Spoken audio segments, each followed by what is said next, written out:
ఓం శ్రీ గురుభ్యో నమః. ఓం శ్రీ మహాగణాధిపతయే నమః. ఓం శ్రీ సరస్వత్యై నమః. అందరికీ నమస్కారం. ఈరోజు కార్తీక పురాణం 24వ అధ్యాయం పారాయణం. అత్రి మహాముని తిరిగి అగస్త్యునితో, ఓ కుంభసంభవ, కార్తీక వ్రత ప్రభావాన్ని ఎంత విచారించినా ఎంత విన్నా తనివి తీరదు. నాకు తెలిసినంత వరకు వివరిస్తాను, ఆలకించు అని ఈ విధంగా చెప్తున్నారు. గంగా, గోదావరి మొదలైన నదులలో స్నానం చేసినందువల్ల, సూర్య చంద్ర గ్రహణ సమయాలలో స్నానం చేసినందువల్ల ఎంత ఫలితం కలుగుతుందో శ్రీమన్నారాయణని నిజతత్వాన్ని తెలిపే కార్తీక మాస వ్రతంలో శుద్ధ ద్వాదశి నాడు భక్తి శ్రద్ధలతో దాన ధర్మాలు చేసేవారికి అంత ఫలితమే కలుగుతుంది. ఆ ద్వాదశి నాడు చేసిన సత్కార్య ఫలం ఇతర రోజులలో చేసిన ఫలం కంటే 1000 రెట్లు అధికంగా ఉంటుంది. ఆ ద్వాదశి వ్రతం ఏ విధంగా చేయాలో చెప్తాను, విను. కార్తీక శుద్ధ దశమి రోజున పగటిపూట మాత్రమే భుజించి, ఆ మరునాడు అనగా ఏకాదశి రోజున ఏ వ్రతమూ చేయక శుష్కోపవాసం ఉండి, అంటే మంచినీళ్లు కూడా తాగకుండా ద్వాదశి ఘడియలు వచ్చిన తర్వాతే భుజించాలి. దీనికి సంబంధించి ఒక ఇతిహాసం ఉంది, కథ ఉంది. దానిని కూడా వివరిస్తాను, సావధానుడివై ఆలకించు అని చెప్తున్నారు. పూర్వం అంబరీషుడు అనే రాజు ఉండేవారు. అతను పరమ భాగవతోత్తముడు, ద్వాదశి వ్రత ప్రియుడు. అంబరీషుడు ప్రతి ద్వాదశి నాడు తప్పకుండా వ్రతాన్ని చేస్తూ ఉండేవారు. ఒక ద్వాదశి నాడు ద్వాదశి ఘడియలు చాలా స్వల్పంగా ఉన్నాయి. అందువల్ల ఆ రోజు పెందలగడనే వ్రతాన్ని ముగించి బ్రాహ్మణ సమారాధన చెయ్యదలిచి సిద్ధంగా ఉన్నాడు. అదే సమయంలో అక్కడికి కోపస్వభావుడైనటువంటి దూర్వాసుడు వచ్చారు. అంబరీషుడు ఆ మునిని గౌరవించి ద్వాదశి ఘడియలలో పారాయణ చెయ్యాలి కాబట్టి తొందరగా స్నానానికి వెళ్ళి రమ్మని కోరారు. దుర్వాసుడు కూడా దానికి అంగీకరించి సమీపంలో ఉన్న నదికి స్నానార్థమై వెళ్ళారు. అంబరీషుడు ఎంతసేపు వేచి ఉన్నా దుర్వాసుడు రాలేదు. ద్వాదశి ఘడియలు దాటిపోతున్నాయి. అందువల్ల అంబరీషుడు తనలో తాను ఈ విధంగా అనుకుంటూ ఉన్నాడు. ఇంటికి వచ్చిన దూర్వాస మహామునిని భోజనానికి రమ్మన్నాను. ఆ ముని నదికి స్నానానికి వెళ్ళి ఇంతవరకు రాలేదు. బ్రాహ్మణునికి ఆతిథ్యం ఇస్తాను అని మాట ఇచ్చి భోజనం పెట్టకపోవడం మహాపాపం. అది గృహస్థుకి ధర్మం కాదు. ఆయన వచ్చు వరకు ఆగి తిన ద్వాదశ గడియలు దాటిపోతాయి, వ్రతభంగం అవుతుంది. ఆ ముని మహాకోప స్వభావం కలవాడు. ఆయన రాకుండా నేను భుజిస్తే నన్ను శపిస్తారు. నాకేమీ తోచకుండా ఉంది. బ్రాహ్మణ భోజనాన్ని అతిక్రమించకూడదు, ద్వాదశి గడియలు మించిపోకూడదు.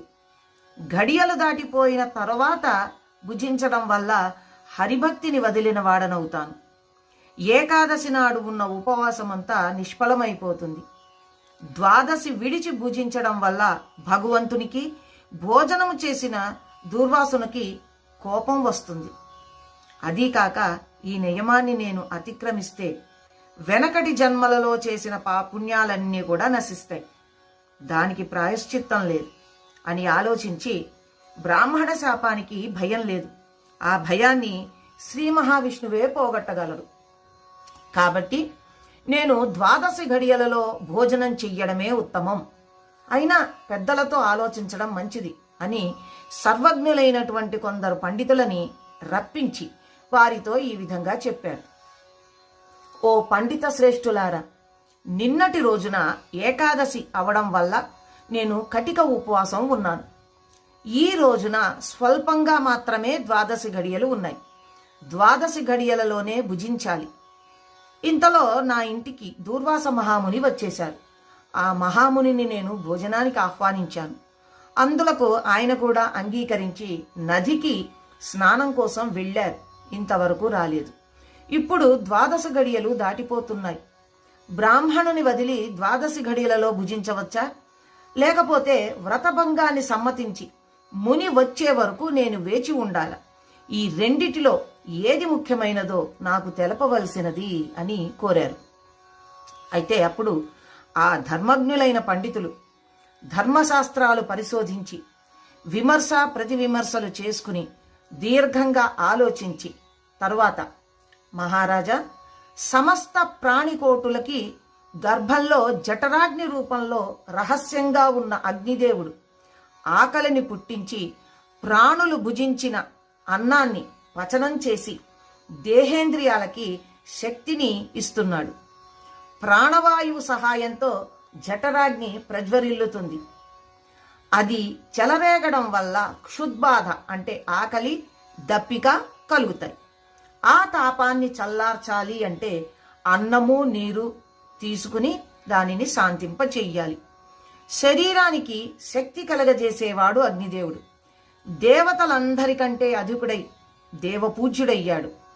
ఆ అగ్నిదేవుని అందరూ సదా పూజించాలి.